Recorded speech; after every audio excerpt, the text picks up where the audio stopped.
Yo, what's going down, people? Welcome back to the podcast. Today we have Camicees back on the podcast. What's good? Happy to be back. Let's do this. Guys, he hit me up and he said bring me back. So I'm like, all right, we'll bring back the podcast. and what better way to have him as a guest? So we're gonna hop right into this. Cami, I have so many questions about ads because for me as a video editor, working with YouTubers is cool, but I don't think I want to keep doing this. So I want to move into ads. I want to create ads. I love the way, you know, you even did it as in your home as in the pandemic where you took like cereal, took a green screen behind with a big softbox, and you created an ad for cereals. So I'm just gonna hop right into this. We have questions from the VP Plus students, and this is a great question to intro it. Okay, so let's say this. You're me right now, okay? Okay. And you're starting from scratch in 2025. How would you go about creating ads? Fantastic question. Um, if I was you, I would I would ask myself, firstly, like, what do I have around me? Like, is there some product that I have, something that's cool that I really like to use that I would like to make a video on? Something that I generally use and has actually helped me. So for example, like kitchen timer, right? This I use every single day for focus, why it's really good, whatever, whatever. Yeah. I will then try and film things for it. I'll film some videos on it. I'll try and film some stuff myself, get creative with it. Because not only will you be able to make something that is of something you've used, but you get to understand the whole creative process of making a video. Because a lot of editors that start doing video work for other creators, they just get given footage. They never have to work for the footage themselves. So if you can and you have a good phone and maybe a camera, then great. If you don't, then the best way for you is to either go on Meta Ads Library. So just search ad Meta Ad Library on Google. You would find brands that have loads of different ad content. Download them all, and then you just remix it, like re-edit all of them until you can make some pieces. And then if you want to get real saucy, I would find that exact product on TikTok and get some organic shots from that, and I'll just try and make a piece with some good storytelling. Awesome, awesome. So okay, so I have two cameras right next to me, right? I have the G502. Nice. I'm an idiot. I have the I have the Canon. E7X? I have the G7X Mark II, and then I have Yeah. the Sony A, the A6400? A6400. Okay. Nice. Now, what if people don't have these? They have just their phone. Are you able to create an ad with just your phone? Of course. Yeah. I would say creating an ad like with your phone, you're going for like a different type of creative concept, which is like a UGC organic style video. So it'll be you want to also create this video as if you are a content creator. Like what would a content creator do? They'll just kind of talk about it. Like, hey guys, I just use this product. This kitchen timer has helped me with productivity. This is why, and then you get into it. But yeah, you definitely don't need like the craziest camera and tech. You can do a lot with just the phone. You can even Awesome. edit on your phone. You can. Do you know the best editing software for your phone? Ooh, I want to say CapCut, but Yeah. I know Captions is really good. It does like a lot of AI editing. So I don't know. I haven't tried it though. Yeah. Right. Okay. So if you were to get into editing ads from scratch, wait, you kind of just already edited. You kind of already asked. Wow. Anyway, Answered. answered. Yeah. So if there was one skill other than the one you have right now, which is creating ads, and earning 5K a month, how would you do that? So basically, if you had another skill other than ads, what would it be, and how would To you make achieve 5K a 5K? month. Yeah. It would be coming up with ideas. Coming up with ideas is how you can easily make 5K a month without like being an editor. Because you got to think about it this way, right? So if you are only editing, you are only focused on the end piece of a product, right? Content gets has three stages of production. Three, what we call it, it gets written three times. It gets written when someone scripts it, it gets written when someone films it, and it gets written when someone edits it. Different things happen. The script writer might have this idea, but then when the filmer films it, they might have a different idea and say something different. And then when the editor edits it, they might have a different idea. So if you only take on the editing part, you're basically taking everybody else's written work and you're just doing like a final draft. So and you're limited to how much you can get paid for it, right? Even some of the best editors, yeah, they can make good money, but there's still like hours for work is not as much as if you were to say, hey, I'm going to script these videos. I'm going to come up with 5 ideas for you that I've researched and I understand and I think are going to work. You're not going to test these ideas. I'll then edit them. Now I've owned so much of it that I can charge so much more because now I'm taking on more logistical intensity for these brands, for these businesses, these creators. Why? Because they want to save money, because they want to use that, sorry, they want to save time because they can use that time to do other important activities. So I would say if you can learn good storytelling, how to come up with cool ideas, it really just involves doing a lot of research and seeing what's working for other brands and kind of taking it, remixing it. Super valuable. That's so you can make 5K a month. Awesome. And do you have a school? Are you like a I teacher in a have, school? what do you mean? Like, do you run like a school? Like, so like Jack has the Discord of VP Plus. I Yeah. know like you can either do like a Discord server or like a school like thing. Like Brian Oh, I Delmata see. has it.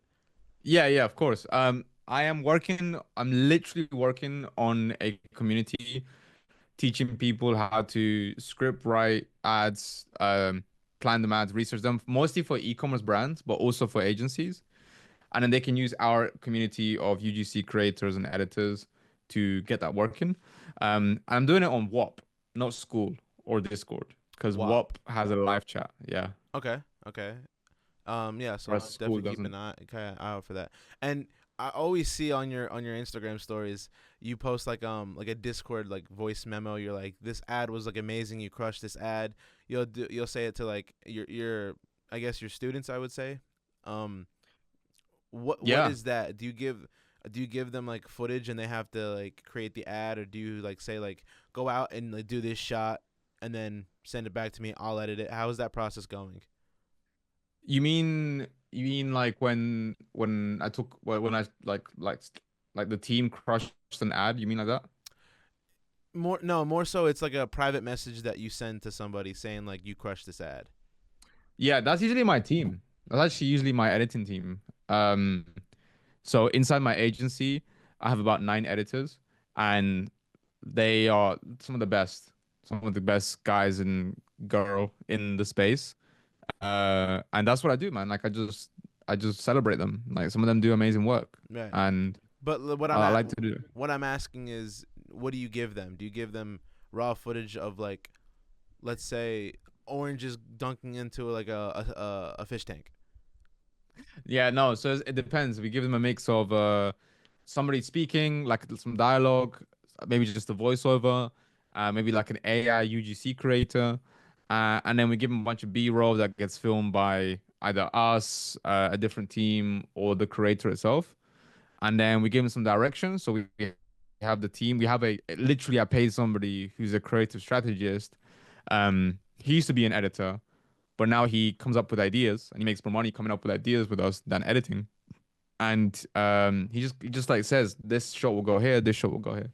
So that's what they get. Okay. No, no, no. That's definitely cool. And how would somebody join that? Are you hiring anybody? I'm not hiring right now, but I am scaling the agency. I'm running my own ads. So that is going to be something that will happen. I do want to be working on a community dedicated to teaching people how to make ads because it is like we could probably put it in VP Plus, but VP Plus is like how to get clients really. Yeah. Like if you want to learn to make ads, like it's a very it's like a whole you have to learn a lot of stuff, like a lot of marketing terms and whatnot. Right. But you're But you're also like a soon come. marketing guru, right? You can say that, I You can say guess. that. I don't So I don't claim that. no, no, no, because I see you all over the place. Sometimes I'll be scrolling on Instagram and I get a sponsored ad from you, and I'm like, this isn't even his Oh post. shit. Yeah, That's yeah, really? yeah, yeah. Like when I'm going past stories, it won't even be your story. It'll be like my friend's story that lives down the street from me, and then the next like thing I click, it's the sponsored ad, and it's you. All my days. Great. Yeah. So like, talk to me a little bit about how you get ads on Instagram. How do you get those like Facebook ads? What are better? Is Facebook ads like the top Donnie of like ads that you want to like run?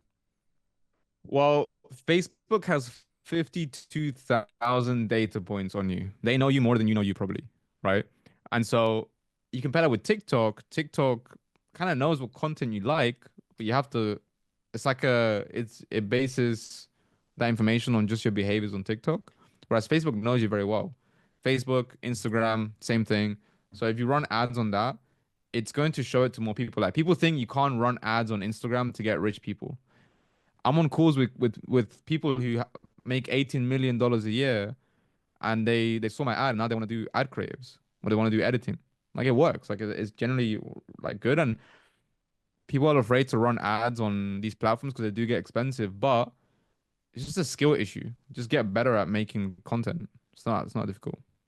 Right. Okay. And then now I want to move into creating the ads because I was watching like a video from you a couple weeks back. It was like during the pandemic, and you had to create. I think it was earbuds. It was like an ad for earbuds, and you had like the earbuds on the straw. You were turning it and all that, and then the final product you had the music in the background. But you have to for ads. They're businesses, so you can't use copyright music, and you can't look up on YouTube the copyright free ads. So where's like the best website in your opinion that you can get like the best royalty free music or even stock footage? I know there's like stock footage websites that you can get out there.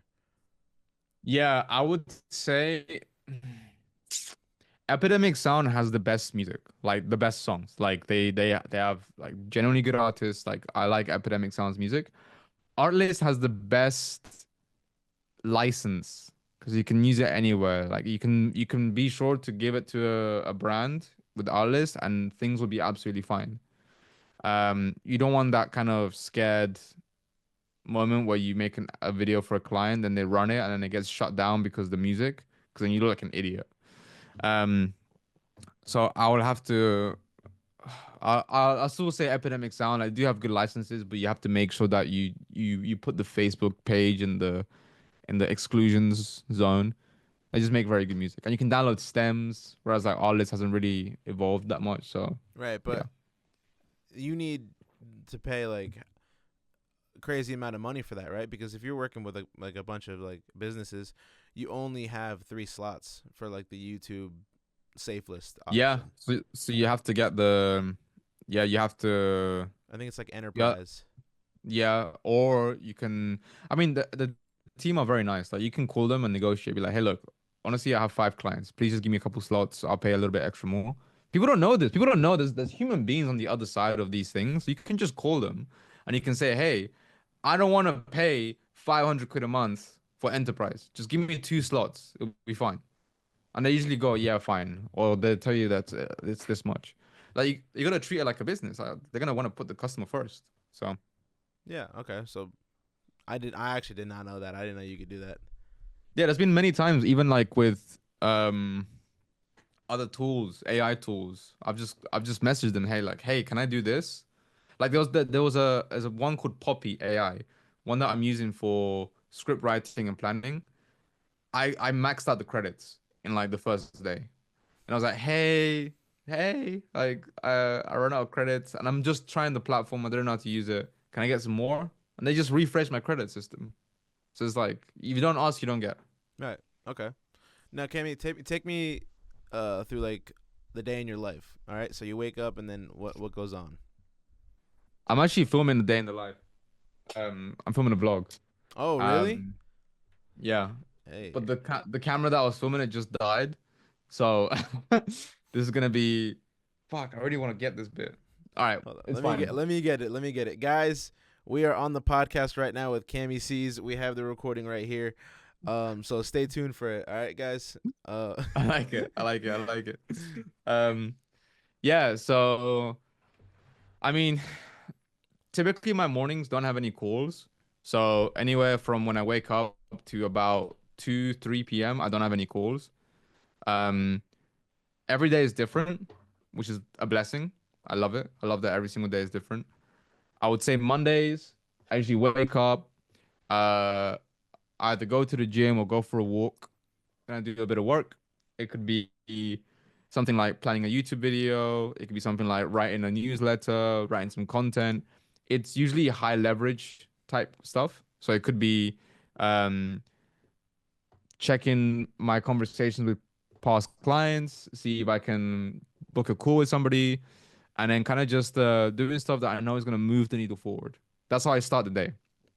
Then a bit of procrastination later because I have ADHD. I kind of just like respond to messages in the group chat. Thing is, like, as an agency owner, like you have to be okay knowing that you're gonna wake up to a metric ton amount of messages of clients of team members, and you just gotta be okay with it. Like you're just gonna be like, yeah, this is it. This is what I get to do. If Yeah. you don't, then you're just like you're not ready for that. Like some people just don't want that. Some people wanna build a business and kind of like sit back and like chill. That's not like an agency is not for that. Like build a SaaS company or something. Like build software. Like an agency you have like it's human interaction, it's conversations, it's people wanting this, people needing that. So um like I do a little bit of that. We call it fire putting out fires, but ultimately you want to get to the point where you don't put out that many fires. And that comes with how good your team is. So it's a little bit of that. And then it's just calls. So it'll be coaching calls, MVP plus, in a circle, client calls, sales calls. Um, and then yeah, that's kind of like a Monday, Wednesday, and Thursday. A Tuesday, I have nothing. I have no calls on a Tuesday. Zero. No one can contact me on a Tuesday. You ain't getting anything from me on a Tuesday. Tuesdays are my creation days.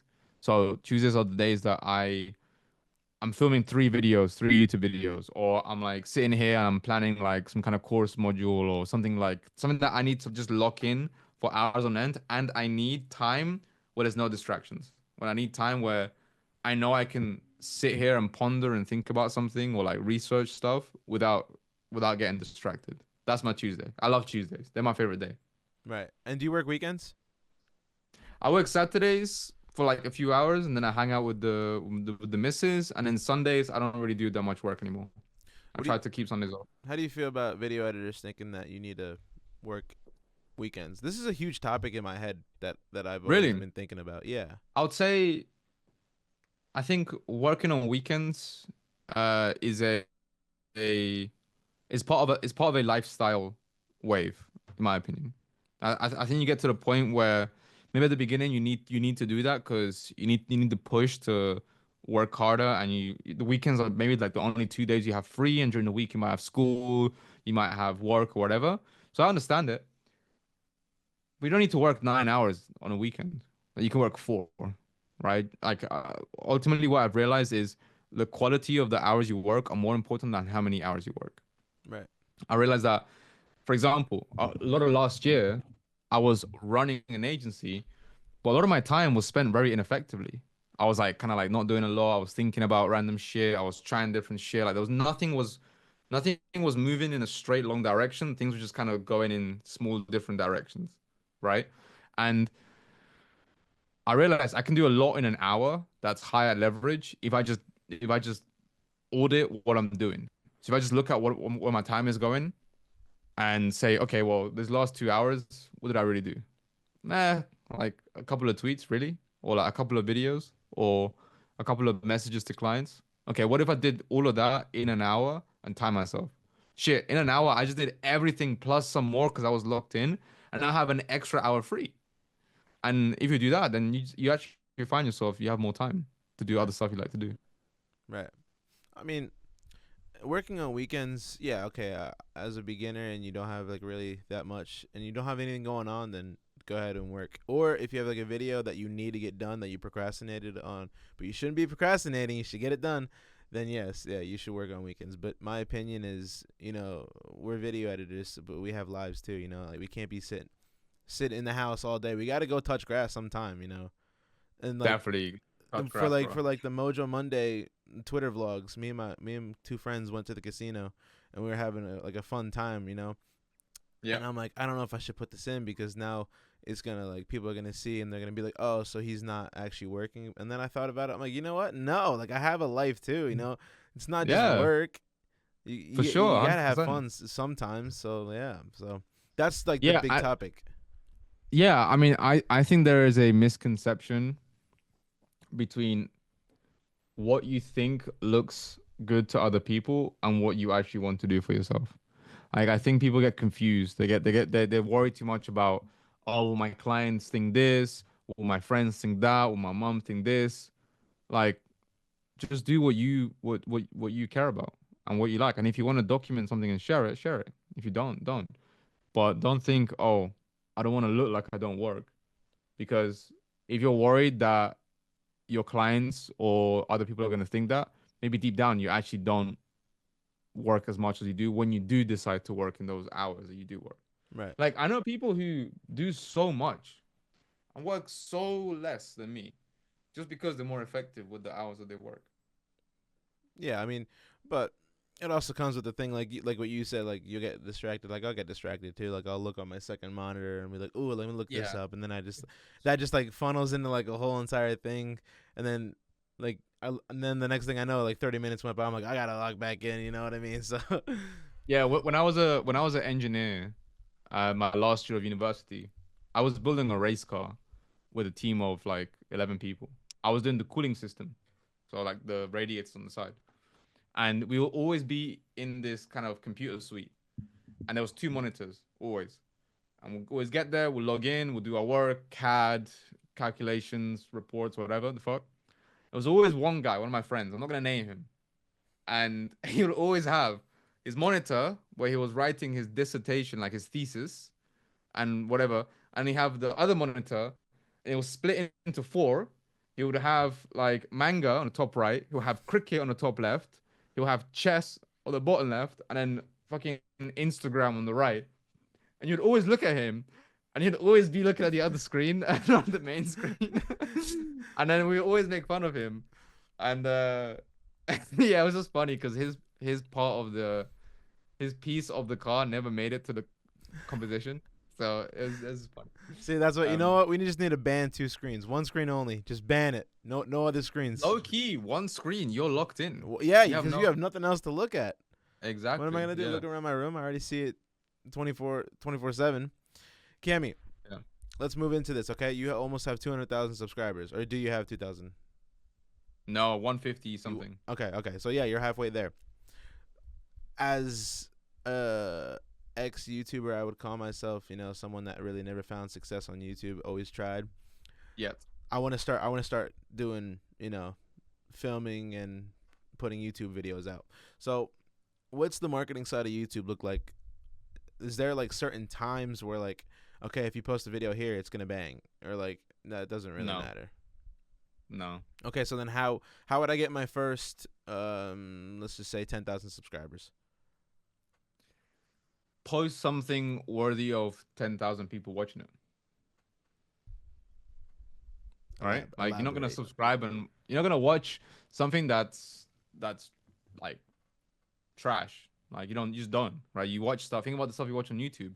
You watch stuff that's educational, entertaining, interesting, remarkable, funny, cool, thirst traps if you're into that. Anyways, um, so you gotta think about it. Okay, cool. I want to make content on YouTube. I want to make content online, and I want to go to 10K. I'll firstly even ask you like, should that really be a goal to get to 10K, or should the goal be to make a YouTube channel where you can make content and enjoy the content you're making? Maybe that's the goal.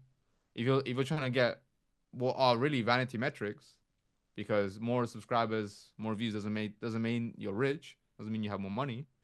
It just means more people. You know what I think? I think the more subscribers you have, subscribers are a showcase of your consistency. Subscribers show how long and consistent you have been making content. The more subscribers you have, the more people have actually come through, seen some content, click subscribe, come and gone, come and gone, come and gone. And the ones that have less just haven't been that successful. That being said, some industries just have a low total addressable market, which is called TAM. Like some industries you won't grow to 10K, 20K because they're very niche. So it depends on you. So it depends if you ask me that question, I'll ask you, what kind of content do you want to make? Um, that's the thing. That's the thing. It's like, okay, how about this? And I actually will do this if you say that like this is a good idea. Behind the scenes on learning how to create ads. I like it. So I attempt to basically do what you were doing at home. Try to make an ad at home. Mm-hmm. Like, do you think Great. that'd be a good video? Like the title I attempted to make, or I made a ad at home. Yeah, so that'll be like the concept is a challenge type piece of video. The niche and the industry is content creation, ad creation, etc. And that's great. I think challenge videos are great. I want to do more challenge videos. I'm partnering up with another ad creator, and we're gonna do like a two experts in ads have a face off and see who makes the best ad. Then when I have more money, I want to like hire out an Airbnb and put like 5 creators, content creators, and like have them fight to the death who can make the best ad. Then we'll run the ad for a brand that sponsors it, and then the best ad gets like a prize, like I don't know, like 10K, Yeah. like Mr. Beast style, or like they just get like I don't know a sponsorship deal or something like that. That's great. I think that's fantastic. I think documenting and building in public is what people are wanting to see a lot of. YouTube right now is pushing small channels that are not highly produced, are not like the top of the cream, but are very direct, straight to the point, and kind of just like meeting a specific market. You can understand that every social platform now has realized the best algorithm is an interest-based algorithm. It's an algorithm based on not the subscribers, not the viewers, not who has more authority, but on what you as a viewer are interested in the most. They realize from testing that if I'm somebody who likes business but likes comedy and likes cars, then I should see on my feed every day business, comedy, and cars, and not just some random shit I subscribed to a while ago just because the person decided to upload. So you as a creator that's gonna go on YouTube, you gotta think about what pocket will I fall into, and how can I make the best content in that pocket. No, I'll actually do that. All right, you know what? I'll say it right here, guys. Let's put like some fire under me. So it's March. March 14th. If I don't create it by April 14th, if you guys don't see an attempting to make an ad video, 1 month. if you guys don't see me post a video on attempting to make an ad from home in 1 month, what should the stake be? It has to be public embarrassment. It has to be public embarrassment. It has to be public embarrassment. You have to make a sad I failed video and post it on your Twitter. I have to make what? Like, what do you mean? Like guys, I failed. I'm a failure. I tried this and I failed. And you have to post it like long form, explain what happened, and ask for forgiveness. On Twitter. On Twitter, you have to do that. All right. That'll make me cringe so much. Yeah, imagine me. I'm gonna have to make a whole like long form. All right, guys. If I don't make an attempting to make an ad from home by April 14th, I will do that. Great, and you can call me in the video. Yeah. Ask for help. Yeah, I will. That'd be sick. I will. Featuring Good. featuring Camicees. Boom, just give me a ring. Just be I like, love it. CC, what do I do? What I do here? Sounds Yeah. good. But Cami, thank you so much for hopping on this episode. This was a great episode. I think this is better than the Well, last my pleasure. episode. Yeah, man, for sure. My pleasure. So much has happened since then. Like, when was that? June, July last year? I forgot when it was. Like, since then, I had lost like a massive client. I had to rebuild the agency from scratch. So I'll be a recurring member of this podcast. I promise you. No, you are. You're the first reoccurring guest. Yes, I fucking did it. Mom, I told you. I made it. I made it. Cami, when are you hopping on that little song? Oh yeah, I want to do a new song. To be fair, All right, like the last one was good. Like we definitely need a new one. Did you hear the second one? Yeah, the one you sent me. Yeah. Of course. Gotta hop I on wanna. that one. There you go. You have noise suppression. Oh. Yeah. Nope. Sad. Oh man. Yeah. All That's right. a banger. Well, guys, thank you so much for watching this podcast. Happy Mojo Monday. It is going up on Mojo Monday as well as a Twitter vlog. So you guys stay tuned for that. 2 pieces of content from me. Make sure you guys head on over to Camicees YouTube channel. Subscribe to his channel. And Subscribe to Cami's Ad Lab. That's my ads channel if you want to learn about ads and direct response marketing. guys, the link will be in the description for both of those. Follow both of us on the screen. And that is it. Peace out, guys. Peace.